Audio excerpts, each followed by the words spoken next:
Perkenalkan, nama saya Stefanus Dioferdianto dengan NPM 2261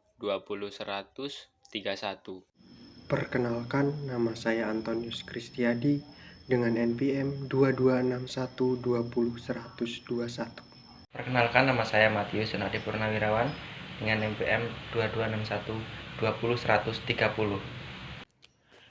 Geostrategi dan Ketahanan Nasional.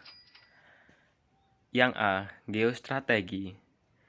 Geostrategi diartikan sebagai metode atau aturan-aturan yang mewujudkan cita-cita dan tujuan melalui proses pembangunan yang memberikan arahan tentang bagaimana membuat strategi pembangunan dan keputusan yang terukur dan terimajinasi guna mewujudkan masa depan yang lebih baik, lebih aman, dan bermartabat.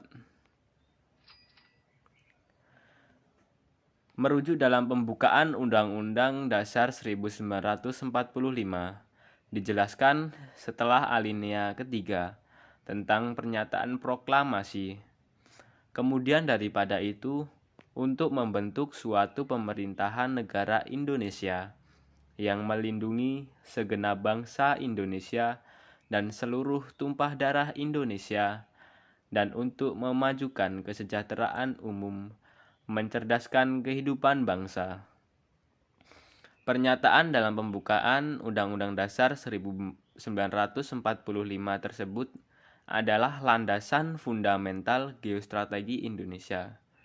Hal tersebut sejalan dengan kedudukan pembukaan Undang-Undang Dasar 1945 negara Indonesia yang merupakan suatu dasar fundamental negara.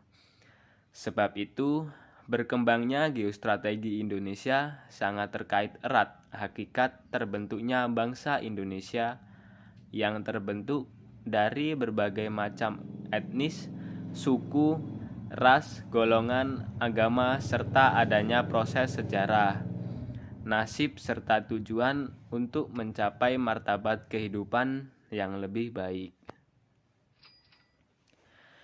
Yang B. Ketahanan nasional.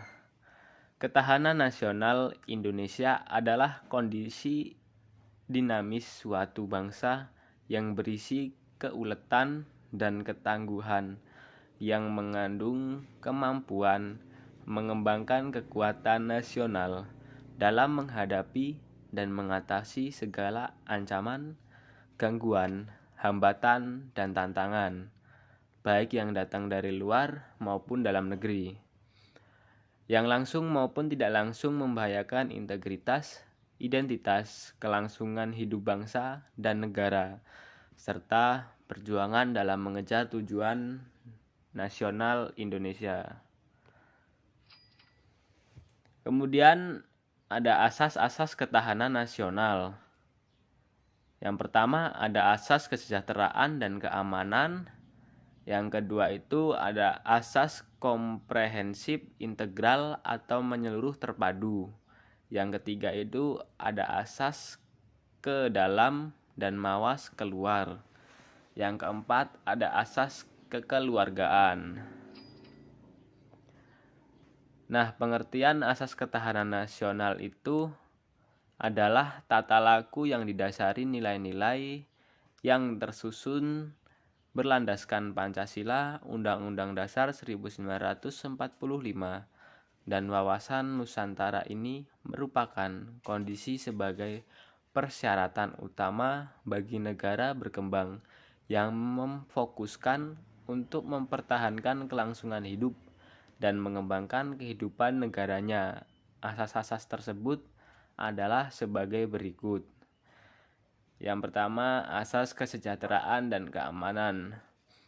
Kesejahteraan dan keamanan dapat dibedakan, tetapi tidak dapat dipisahkan, dan merupakan kebutuhan manusia yang paling mendasar dan esensial, baik sebagai perorangan maupun kelompok, dalam kehidupan masyarakat berbangsa dan bernegara. Dengan demikian, kesejahteraan dan keamanan merupakan asas dalam sistem kehidupan nasional dan merupakan nilai intrinsik yang ada padanya. Dalam kehidupan nyatanya, kondisi kesejahteraan dan keamanan dapat dicapai dengan menitik beratkan pada kesejahteraan, namun tidak mengabaikan keamanan yang ada. Yang kedua ada asas komprehensif integral atau menyeluruh terpadu. Sistem kehidupan nasional mencakup seluruh aspek kehidupan suatu bangsa secara utuh dan menyeluruh, dan juga terpadu atau tersusun dalam bentuk perwujudan persatuan dan perpaduan yang seimbang, serasi, dan selaras dari seluruh aspek kehidupan bermasyarakat, berbangsa, dan bernegara. Dengan demikian, ketahanan nasional mencakup ketahanan segenap aspek kehidupan suatu bangsa secara utuh, menyeluruh, dan terpadu atau komprehensif integral. Yang ketiga ada asas mawas ke dalam dan mawas keluar. Mawas ke dalam itu bertujuan untuk menumbuhkan hakikat, sifat-sifat, dan kondisi kehidupan nasional itu sendiri berdasarkan suatu nilai-nilai kemandirian yang proporsional untuk meningkatkan kualitas derajat kemandirian bangsa yang ulet dan tangguh. Mawas keluar itu bertujuan untuk dapat mengantisipasi dan ikut berperan serta menghadapi dan mengatasi dampak lingkungan yang strategis luar negeri dan dapat menerima kenyataan adanya saling dan ketergantungan dengan dunia globalisasi atau dunia internasional. Yang keempat itu ada asas kekeluargaan. Asas kekeluargaan itu mengandung keadilan, kearifan, kebersamaan, gotong royong, tenggang rasa, dan tanggung jawab dalam kehidupan bermasyarakat, berbangsa, dan bernegara. Dalam asas ini diakui adanya suatu perbedaan yang seharusnya dikembangkan secara serasi dalam hubungan kemitraan serta dijaga agar tidak berkembang menjadi konflik yang bersifat antagonistik yang saling menghancurkan. Kemudian yang kedua ada pengaruh aspek ketahanan nasional terhadap kehidupan berbangsa dan bernegara. Aspek yang berkaitan dengan alamiah bersifat statis meliputi aspek geografi atau prinsip-prinsip serta aspek yang berkaitan dengan kehidupan manusia. Kemudian ada kependudukan dan sumber daya alam. Yang pertama aspek geografi. Dalam aspek geografi ini menjelaskan tentang corak, wujud isi, dan tata susunan wilayah Indonesia yang berupa satu kesatuan laut beserta pulau-pulau di dalamnya. Kemudian yang kedua itu kependudukan. Penyebaran penduduk yang tidak merata, banyak pulau di Indonesia yang kaya akan potensi sumber daya alam, tetapi kekurangan penduduk untuk mengolahnya. Disinilah relevansi program transmigrasi yang ditunjukkan tidak hanya untuk mengolah sumber daya alam, tetapi juga meningkatkan kemakmuran dan menjaga keamanan wilayah. Kemudian yang ketiga itu ada sumber daya alam. Sumber kekayaan alam yang perlu didata lokasi penyebaran potensinya. Oleh karena itu, di dalam perencanaan dan pemanfaatan kekayaan alam itu, kedekatan suatu usaha industri dengan sumber bahan baku. 2. Aspek yang berkaitan dengan sosial bersifat dinamis meliputi aspek ideologi atau pedoman kehidupan dan kesadaran nasional, politik, ekonomi, sosial budaya, pertahanan, dan keamanan. Ketahanan ideologi. Pancasila sebagai ideologi tentunya akan digunakan sebagai acuan dan sumber tata nilai dari kehidupan kita dalam bermasyarakat, berbangsa, dan bernegara. Ketahanan politik. Ketahanan politik tidak dapat dipungkiri betapa pentingnya ketahanan politik karena menunjukkan keuletan dan ketangguhan dalam membendung segala sesuatu yang dapat membahayakan kehidupan suatu negara. Dalam implementasinya, kendati terjadi banyak perbedaan berkaitan dengan struktur politik yang mencakup badan legislatif, badan eksekutif, dan badan yudikatif, badan pertimbangan, partai, dan organisasi politik. Bila pelakunya sebagai kepribadian dan memegang teguh ideologi dan falsafah Pancasila, dengan mudah sasaran bersama di masa mendatang akan dapat tercapai. Ketahanan ekonomi. Di Indonesia, krisis moneter yang terjadi pada tahun 1997 dan berlanjut dengan lengsernya Presiden RI yang kedua menunjukkan keterkaitan antara ketahanan dalam bidang yang satu dengan ketahanan dalam bidang lain.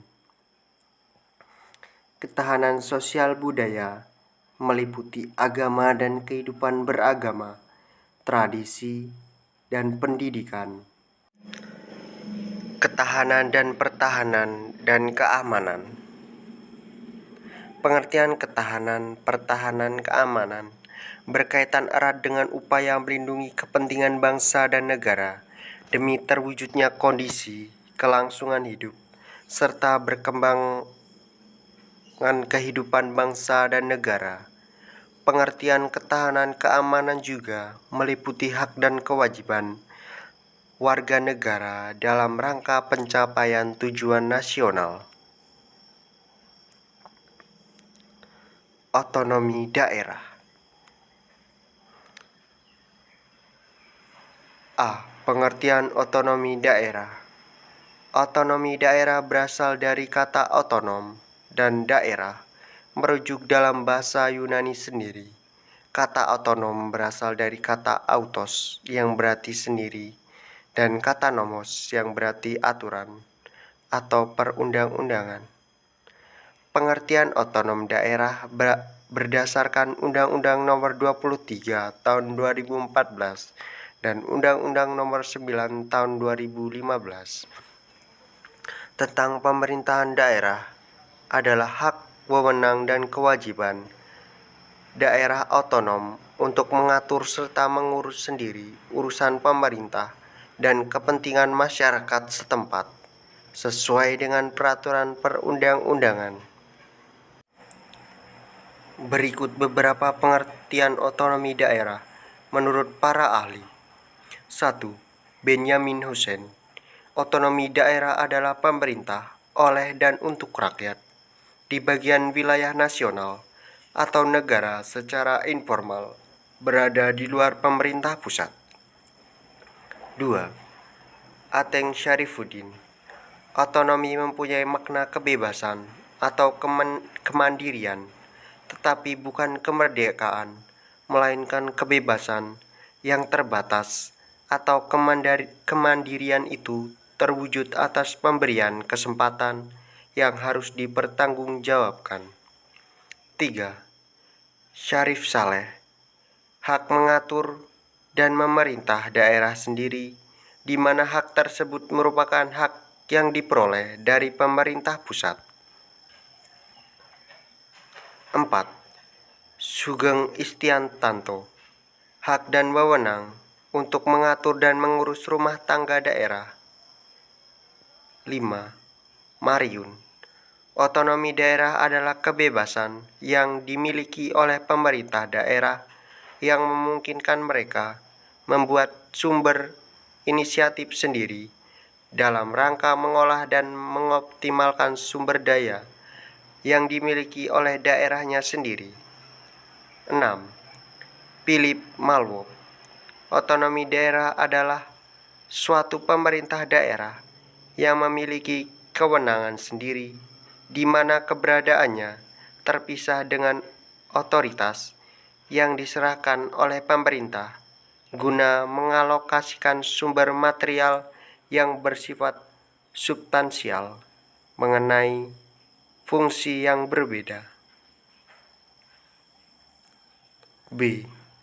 Urgensi otonomi daerah, yaitu penyelenggaraan desentralisasi di Indonesia berpusat pada pembentukan daerah-daerah dan penyerahan atau pelimpahan sebagian kekuasaan dan kewenangan pemerintah pusat ke pemerintah daerah untuk mengatur dan mengurus sebagian kekuasaan dan kewenangan pusat.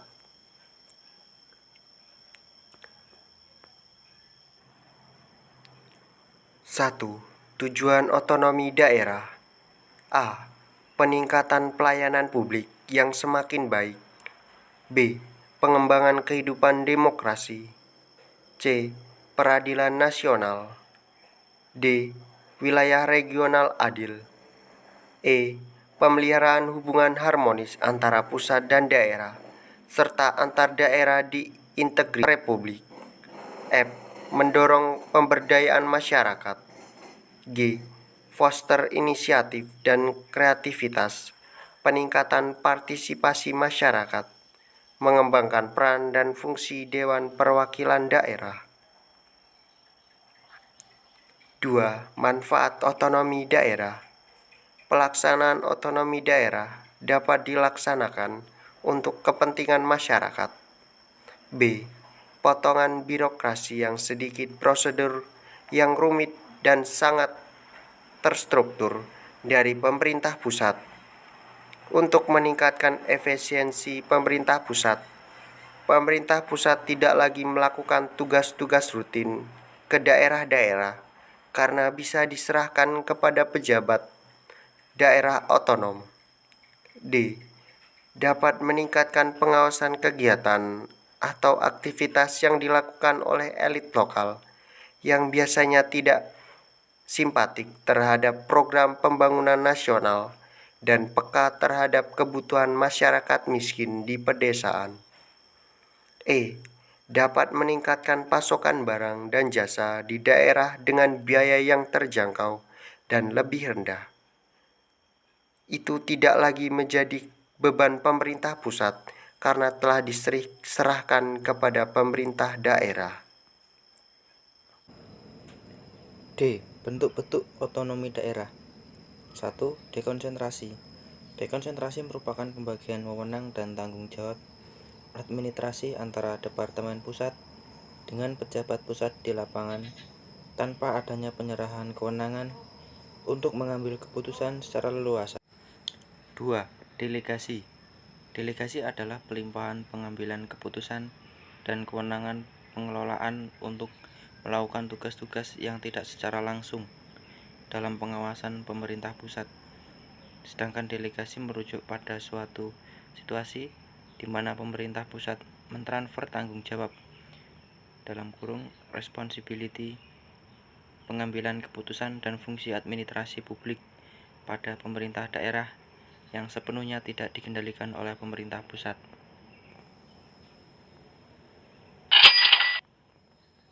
3. Devolusi. Devolusi adalah pelimpahan wewenang untuk pengambilan keputusan keuangan dan manajemen kepada unit otonom pemerintah daerah. 4. Privatisasi. Privatisasi adalah suatu tindakan kewenangan dari pemerintah kepada badan-badan sukarela, swasta, dan swadaya masyarakat. Pemerintah memberikan wewenang kepada organisasi nirlaba, misalnya Kamar Dagang dan Industri, badan usaha milik negara, dan badan usaha milik daerah, yang dijadikan satu membentuk perseroan terbatas. Ada 5 bentuk karakteristik devolusi. A. Unit pemerintah lokal bersifat otonom, mandiri, dan terpisah dari tingkat-tingkat pemerintah. B. Unit pemerintah lokal mempunyai batas yang jelas dan resmi, serta mempunyai tugas umum pemerintahan. C. Unit pemerintahan lokal berstatus sebagai badan hukum dan berwenang mengelola sumber daya alam secara mandiri. D. Unit pemerintah daerah diakui warganya sebagai lembaga yang memberikan pelayanan dengan baik. E. Terdapat hubungan yang saling menguntungkan antara pemerintah pusat dan daerah. E. Landasan hukum perkembangan otonomi daerah. 1. Warisan kolonial. Pada tahun 1903, pemerintah kolonial mengeluarkan surat nomor 329 yang memberikan peluang dibentuknya satuan pemerintahan yang mempunyai keuangan. 2. Masa pendudukan Jepang. Pemerintahan Jepang yang singkat, sekitar 3,5 tahun, berhasil melakukan perubahan-perubahan yang cukup fundamental dalam urusan penyelenggaraan pemerintah daerah di wilayah-wilayah bekas India. 3. Masa kemerdekaan.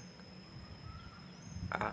Pada periode Undang-Undang Nomor 1 Tahun 1945, Undang-Undang Nomor 1 Tahun 1945 menitikberatkan pada asas dekonsentrasi, mengatur pembentukan KND di Karesidenan, kabupaten, kota berotonomi, dan daerah-daerah yang dianggap perlu oleh Mendagri. Pembagian daerah terdiri atas 2 macam, yang masing-masing dibagi dalam 3 tingkatan, yakni provinsi, kabupaten atau kota besar, dan desa atau kota kecil. B. Periode Undang-Undang Nomor 22 Tahun 1948. Peraturan kedua yang mengatur tentang otonomi daerah di Indonesia adalah Undang-Undang Nomor 22 Tahun 1948 yang ditetapkan dan mulai berlaku pada tanggal 10 Juli 1948. Dalam undang-undang itu dinyatakan bahwa negara RI tersusun dari 3 tingkat, yakni provinsi, kabupaten atau kota besar, desa atau kota kecil, dan yang berhak mengurus dan mengatur rumah tangganya sendiri. C. Periode Undang-Undang Nomor 1 Tahun 1957. Menurut Undang-Undang Nomor 1 Tahun 1957, daerah otonom diganti dengan istilah daerah Swantatra. Wilayah RI dibagi menjadi daerah besar dan kecil yang berhak mengurus rumah tangga sendiri dalam 3 tingkat, yaitu daerah Swantatra tingkat 1 termasuk Kota Praja, Jakarta Raya, daerah Swantatra tingkat 2, dan daerah Swantatra tingkat 3. D. Periode penetapan Presiden Nomor 6 Tahun 1959. Penpres Nomor 6 Tahun 1959 yang berlaku pada tanggal 7 November 1959 menitikberatkan pada kestabilan dan efisiensi pemerintahan daerah dengan memasukkan elemen-elemen baru. Penyebutan daerah yang berhak mengatur rumah tangganya sendiri dikenal dengan daerah tingkat 1, tingkat 2, dan daerah tingkat 3. Dekonsentrasi sangat menonjol pada kebijakan otonomi daerah pada masa ini, bahwa kepala daerah diangkat oleh pemerintah pusat, terutama dari kalangan pamong praja. E. Periode Undang-Undang Nomor 78 Tahun 1965. Menurut undang-undang ini, wilayah negara dibagi-bagi dalam 3 tingkatan, yakni provinsi tingkat 1, kabupaten tingkat 2, dan kecamatan tingkat 3. Sebagai alat pemerintah pusat, kepala daerah bertugas memegang pimpinan kebijaksanaan politik polisional di daerahnya, menyelenggarakan koordinasi antar jabatan pemerintah pusat di daerah, melakukan pengawasan, dan menjalankan tugas-tugas lain yang diserahkan kepadanya oleh pemerintah pusat. Sebagai alat pemerintah daerah, kepala daerah mempunyai tugas memimpin pelaksanaan kekuasaan eksekutif pemerintah daerah, menandatangani peraturan dan keputusan yang ditetapkan oleh DPRD, serta mewakili daerahnya di dalam dan di luar pengadilan. F. Periode Undang-Undang Nomor 5 Tahun 1974. Undang-undang ini menyebutkan bahwa daerah berhak mengatur rumah tangganya berdasarkan asas desentralisasi. Dalam undang-undang ini dikenal dua tingkatan daerah, yaitu daerah tingkat 1 dan daerah tingkat 2. Daerah negara dibagi-bagi menurut tingkatannya menjadi provinsi atau ibu kota negara, kabupaten atau kota madya, dan kecamatan. G. Periode Undang-Undang Nomor 22 Tahun 1999. Pada prinsipnya undang-undang ini mengatur penyelenggaraan pemerintahan daerah yang lebih mengutamakan desentralisasi. Pokok pikiran dalam penyusunan Undang-Undang Nomor 22 Tahun 1999 adalah sebagai berikut. 1. Sistem ketatanegaraan Indonesia wajib menjalankan prinsip pembagian kewenangan berdasarkan asas desentralisasi dalam kerangka NKRI. 2. Daerah yang dibentuk berdasarkan asas desentralisasi yang dikonsentrasi adalah daerah provinsi, sedangkan daerah yang dibentuk berdasarkan asas desentralisasi adalah daerah kabupaten dan daerah kota. 3. Daerah di luar provinsi dibagi dalam daerah otonomi. 4. Kecamatan merupakan perangkat daerah kabupaten. H. Periode Undang-Undang Nomor 32 Tahun 2004. Pada tanggal 15 Oktober disahkan Undang-Undang Nomor 32 Tahun 2004 tentang pemerintah daerah yang dalam pasal 239 dengan tegas menyatakan bahwa dengan berlakunya undang-undang ini, Undang-Undang Nomor 22 Tahun 1999 tentang pemerintahan daerah dinyatakan tidak berlaku lagi.